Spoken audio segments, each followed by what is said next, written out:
Saat sampai di rumah, ternyata benar saja, Papa Gun sudah menunggu kami di teras rumah, ditemani Aris dan supir pribadinya. Ia langsung berdiri saat melihat kami datang. "Loh, kenapa cucu kakek nangis?" tanya Papa Gun langsung berjongkok di depan Adi. "Biasalah, Pak. Anak-anak mah gini, suka tidak mau pulang kalau sudah main," jawab Adi pada papanya itu. "Maklumin, kamu juga dulu gitu. Main dari pagi, hampir maghrib baru pulang.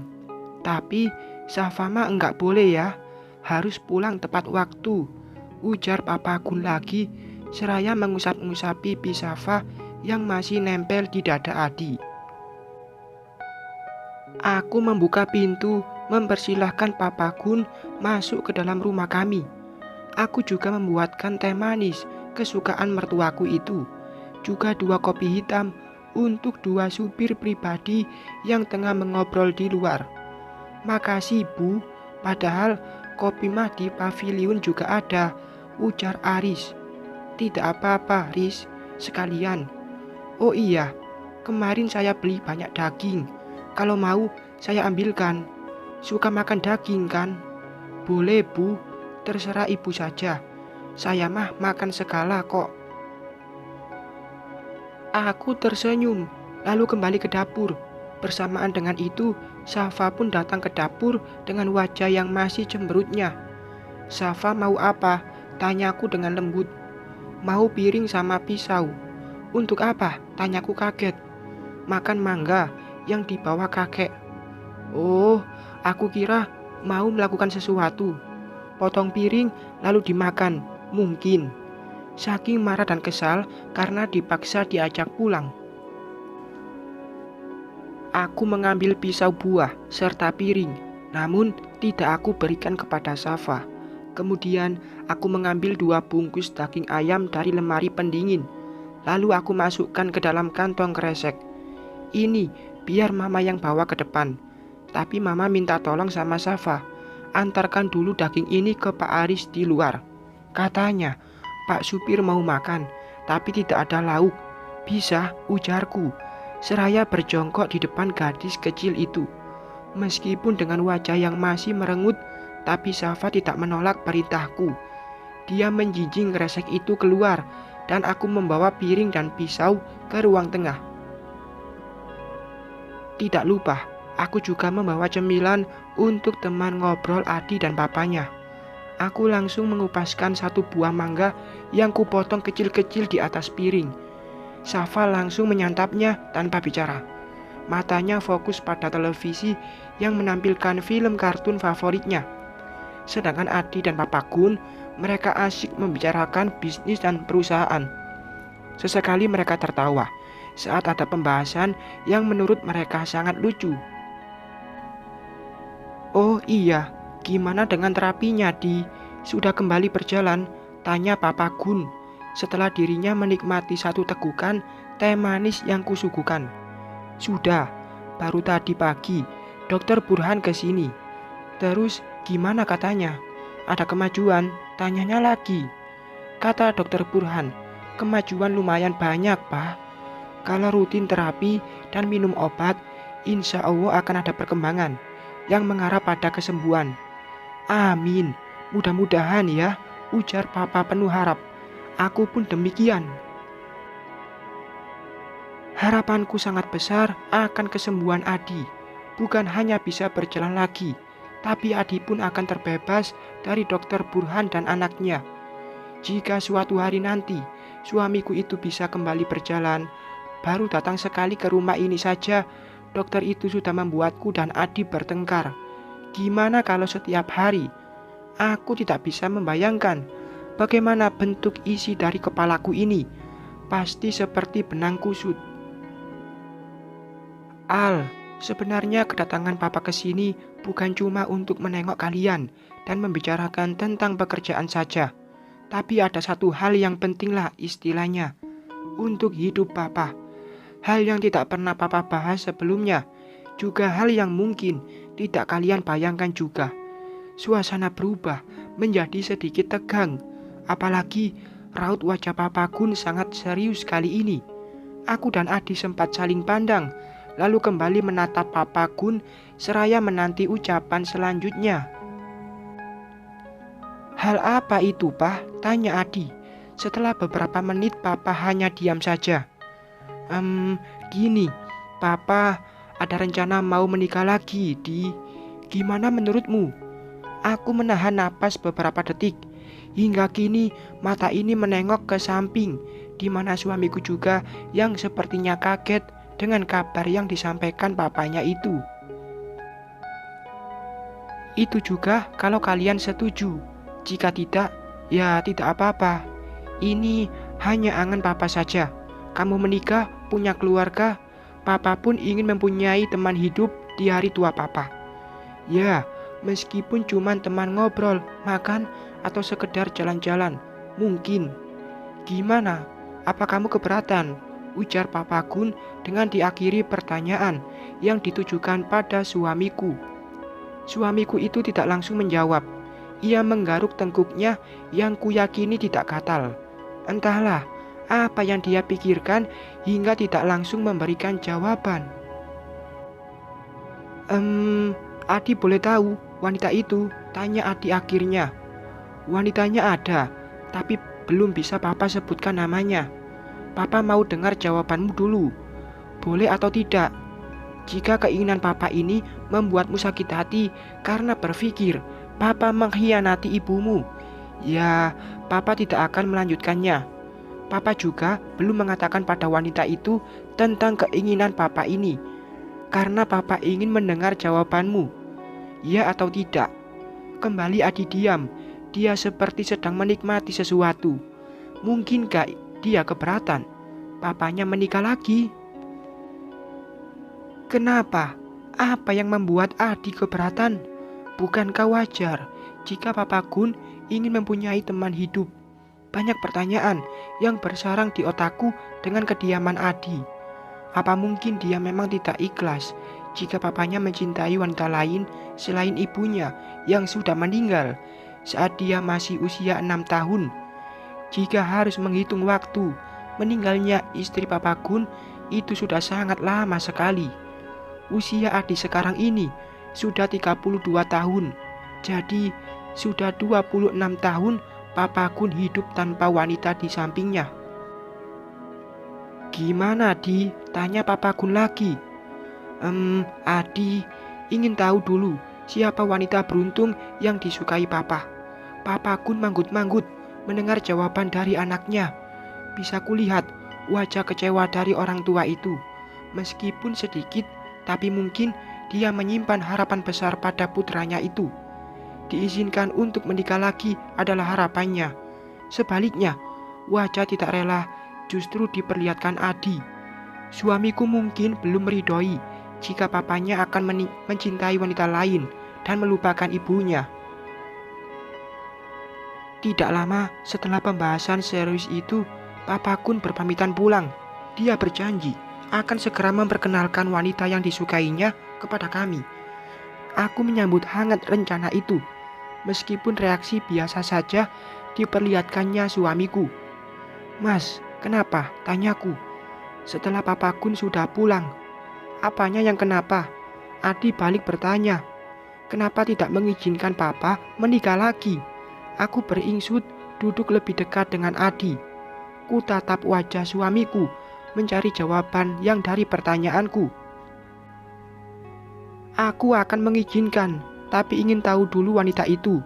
Jujur, Al, ada rasa takut dalam diriku jika Papa menikah lagi.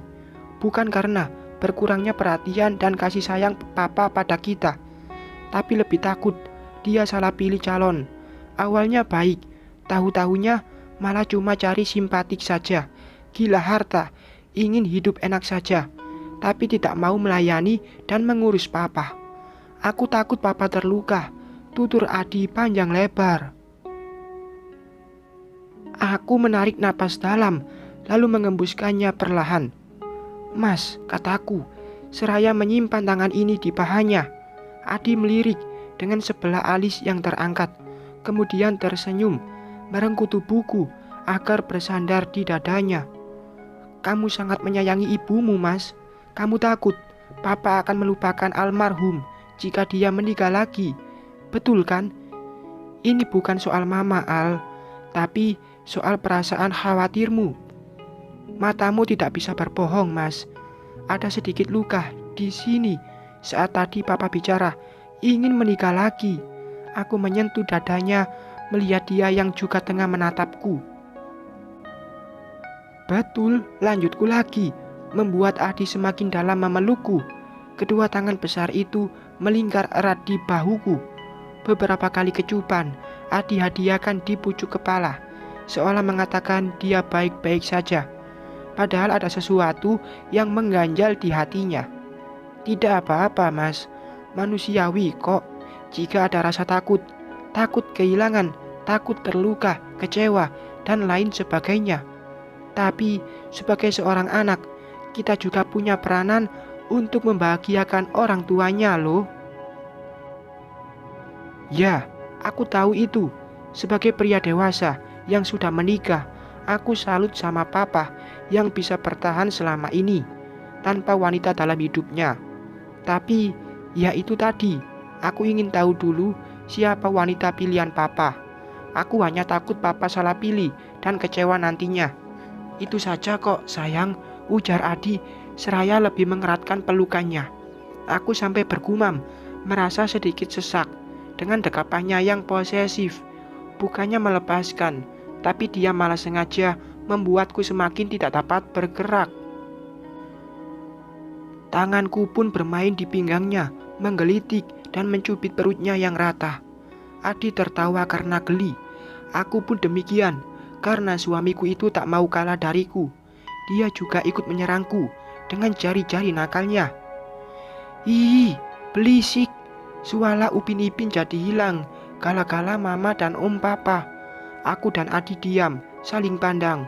Kemudian tertawa melihat tingkah Safa yang marah-marah karena kesal. Anak gadis itu pun kini malah menjadi sasaran tanganku, hingga akhirnya aku berhenti saat ada ketukan pintu dari luar. Siapa, Al? Tanya Adi. Enggak tahu. Bentar, aku lihat dulu. Aku berdiri lalu merapikan rambut yang berantakan akibat pergulatan dengan Safa barusan. Kemudian berjalan ke ruang tamu untuk membuka pintu. Selamat sore, Mbak Alina. Mas Adinya ada. Aku memutar bola malas saat tahu siapa yang datang. Aku maju satu langkah untuk bisa keluar dari rumah, lalu menutup pintu rapat-rapat agar kuman itu tidak bisa masuk ke dalam. Ada apa mencari suami saya, Mbak Maya, kataku, seraya bersidekap dada. Mau minta tolong, Mbak? Minta tolong apa? Tanyaku lagi. Mau minta tolong pasangin lampu kamar mandi. Saya tidak bisa gelap-gelapan, takut. Panggilin Mas Adinya ya, cepetan, ujar Maya mendorong tubuhku. Enggak bisa, aku menolak permintaannya. Wanita dengan balutan dress rajut itu merengut tidak suka ke arahku. Dia kembali berucap, seraya memohon untuk dibantu. Namun, aku tidak sama sekali merasa kasihan. Dia modus saja meminta suamiku untuk membantunya. Padahal aku yakin jika lampu di rumahnya baik-baik saja. Ayolah, Mbak, malam makin dekat. Aku takut kalau ada yang gelap di rumahku. Please, bantu aku, Mbak, ujar Maya lagi mengibah. Aku maju satu langkah agar semakin dekat dengannya. Mbak Maya yang cantik dan langsing, aku tidak akan menyuruh suamiku untuk membantu kamu. Karena apa? Karena suamiku tidak bisa berdiri, Mbak. Jangankan benerin lampu yang tingginya beberapa meter, ngambil barang di rak dapur saja tidak bisa. Kamu sengaja ya, mau menghina suamiku. Apa mau membuatnya malu, ujarku, seraya mencondongkan tubuh ke arah wanita itu. Maya nyengir, seraya menghindariku. Dia mundur perlahan, lalu turun dari teras rumahku tanpa apa-apa. Wanita itu langsung pergi begitu saja. Tidak mau kalah, aku pun turun dari teras rumah mengikuti dia dari belakang. Tahu, jika aku berjalan ke arahnya, Maya langsung lari tunggang langgang mengira jika aku akan mengejarnya. Padahal niatku mengikuti dia cuma sampai gerbang saja. Ingin menutup pintu gerbang agar wanita itu tidak bisa masuk sembarangan. Mbak Alina, tadi saya lihat Maya keluar dari sini. Habis ngapain dia? Tanya wanita yang kebetulan lewat depan rumahku. Tahulah itu wanita, Bu. Katanya lampu kamar mandinya mati. Minta suami saya bantu benerin. Kan suami saya nggak bisa berdiri. Bagaimana mau bantu coba? Ya Allah, Mbak, jangan ditanggepin. Si Maya mah suka halu. Namanya juga enggak ini. Enggak apa, Mbak? Tanyaku semakin penasaran. Enggak 100% normal. Apanya yang enggak normal? Tanyaku lagi. Wanita dengan balutan gamis rayon itu mendekatiku dan berbisik di telingaku. Dia stres. Hah, beneran? Ujarku tidak percaya. Semua orang di kompleks sini mah udah gak asing lagi dengan tingkah laku dia, Mbak. Katanya dulu dia sempat gagal nikah, terus akhirnya nikah sama seorang pria dan akhirnya ditinggalin sama lakinya. Makanya setiap ada penghuni baru laki-laki dia suka deketin. Padahal enggak beneran suka. Atau apa gitu ya? Cuma main-main doang, kayak anak kecil dia mah. Sehari bisa berkeliling dari satu rumah ke rumah lain, nanyain ini, nanyain itu. Kalau dikasih makanan dari sini, nanti dia kasihkan lagi ke penghuni rumah yang lain. Gitu dia. Aku bengong mendengar penuturan ibu-ibu ini. Jadi selama beberapa hari ini, aku ngeladeni orang yang tidak waras. Astaga, aku kira dia benar-benar normal. Ternyata aku menggeleng-gelengkan kepala, saking tidak menyangka jika aku telah tertipu dengan sikap Maya yang kuanggap normal-normal saja. Sedang apa Ibu Irma? Seorang wanita lainnya datang, memberhentikan mobil di tepi jalan saat aku masih membahas Maya dengan wanita bernama Irma itu. Bu RT, ini loh, saya lagi ngasih tahu Mbak Alina tentang Maya. Oh, Mbak Alina, mohon maafkan saya. Wanita yang dipanggil Bu RT itu langsung turun dari mobilnya lalu menghampiri kami. Dia pun menjelaskan tentang warganya yang satu itu. Tidak hanya menjelaskan bagaimana kehidupan Maya di masa lalu dan sekarang. Bu RT pun meminta saya untuk tidak menanggapi apapun ucapan Maya yang meminta bantuan ini dan itu. Kata wanita yang dihormati di kompleks ini, Maya berkeliaran karena orang tuanya yang sedang pergi keluar kota. Jika orang tuanya ada di rumah, Maya tidak pernah dibiarkan keluar dan bertemu dengan orang lain. Karena pernah ada satu kejadian, Maya hampir mencelakai seorang pria yang dia sangka suaminya. Padahal bukan. Dari penjelasan Bu RT pula, aku jadi tahu bagaimana mengatasi wanita itu. Jika harus menyimpulkan, Maya sebenarnya masih bisa disembuhkan, tapi dia tidak gila. Dia hanya sakit mental dan butuh pendampingan psikolog. Kalau seseorang gila, dia tidak akan menyambung jika diajak bicara. Tapi Maya, dia bisa menjawab pertanyaan, juga nyambung dalam bercakap. Ah, entahlah, aku jadi pusing sendiri dengan tetangga satu itu. Setelah membahas Maya dengan Bu RT dan Bu Irma, aku gegas masuk dan mengunci pintu gerbang. Aku juga memberitahukan pada Aris, jangan lupa mengunci gerbang jika keluar atau masuk. Sayang, kok lama? Tadi aku intip kamu sedang ngobrol sama ibu-ibu kompleks. Ngobrolin apa? Tanya Adi saat aku masuk. Oh, itu tadi aku ngobrolin Maya sama Bu RT. Ternyata dia tidak seperti yang aku pikirkan, Mas. Dia sakit mental. Aku pun menceritakan apa yang aku dengar barusan kepada Adi. Namun reaksinya biasa saja. Adi malah memintaku untuk bersiap-siap. Kita memangnya mau kemana? Tanyaku. Setelah dia menyuruhku bersiap. Kita makan di luar. Aku juga harus bertemu dengan seseorang sekarang. Tanggung, bentar lagi maghrib loh. Iya, nanti setelah maghrib kok kita perginya. Mau ketemu siapa sih memangnya? Tanyaku.